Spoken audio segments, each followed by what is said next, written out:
sa may basa kasi madulas ka. Saka, huwag mong gagamitin sa highway, baka masagasaan ka. Ano na naman yan? Huwag mong gagamitin sa highway ha, baka masagasaan. O, picture kayo ni ma'am. Picture kayo ng ninang mo. Yun na. Picture kayo ng ninang mo. Tayo na, tayo na. Oh, smile.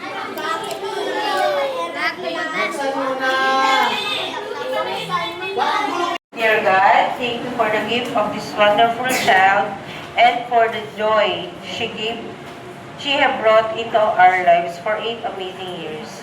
Thank you for her laughter, her kindness, and the special light she shine wherever they go.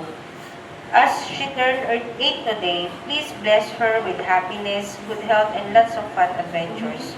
Help her grow in wisdom, courage, and love.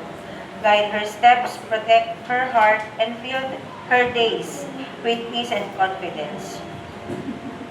May her new year be full of learning, friendship, and dreams coming true. Remind her every day how deeply she are loved by you and by all of us. Amen.